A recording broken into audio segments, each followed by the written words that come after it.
আজি অসম চৰকাৰৰ প্ৰতিটো আমাৰ জিলা প্ৰতি জিলাতে আজি জনসাধাৰণে স্বতঃস্ফূৰ্তভাৱে ওলাই আহি স্মাৰ্ট মিটাৰৰ বিপক্ষে আন্দোলন কৰিছে। কিন্তু এই চৰকাৰখনে তেওঁলোকে এই গণতান্ত্ৰিক পদ্ধতিৰে যি কৰা আন্দোলন সেইবোৰক তেওঁলোকে কোনো ধৰণৰ কাণসাৰ দিয়া নাই। আমি অসম জাতীয়তাবাদী যুৱ ছাত্ৰ পৰিষদে আমি সৰ্বসাধাৰণ ৰাইজৰ সহযোগত আমি এই ধৰ্ণা কাৰ্যসূচী আমি ৰূপায়ণ কৰিছো। আমি এই ধৰ্ণা কাৰ্যসূচীৰ জৰিয়তে একেমুখে চৰকাৰক গৰিহণা দিছো, ধিক্কাৰ দিছো যে তেওঁলোকে জনপ্ৰতিনিধি এজনৰ ঘৰত তেওঁলোকৰ 7ৰ পৰা 8টাকৈ এচি থাকে। তেওঁলোকে কি গম পাব বিদ্যুৎ মাচুল বৃদ্ধিৰ কেনেকুৱা ধৰণৰ বেদনাই, কেনেকুৱা ধৰণৰ জলযন্ত্ৰণাই সৰ্বসাধাৰণ ৰাইজক কোঙা কৰিছে।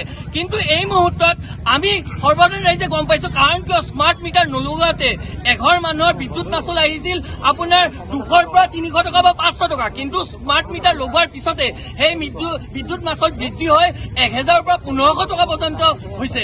আমি বাৰম্বাৰ চৰকাৰক আমি দাবী উত্থাপন কৰি আছো, আমি আন্দোলন কৰি আছো, আমি স্মাৰক পত্ৰ দি আছো যে আপোনালোকে জনসাধাৰণৰ যি অভাৱ অভিযোগ, জনসাধাৰণ যে এনেকুৱা জ্বলা যন্ত্ৰণা খাই আছে মূল্য বৃদ্ধিৰ কাৰণে, বিদ্যুৎ মাচুল বৃদ্ধিৰ কাৰণে, আপোনালোকে কিবা নহয় কিবা পদক্ষেপ লওক।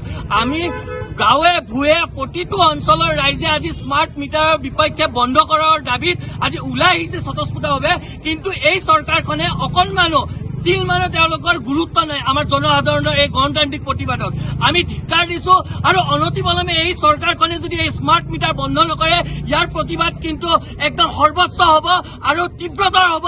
আৰু ৰাইজে কিন্তু স্বতঃস্ফূৰ্তভাৱে ওলাই আহি পেলাই প্ৰত্যেকৰ ঘৰত যে স্মাৰ্ট মিটাৰ আমি দলিয়াই পালিবলৈ আমি বাধ্য হ'ম।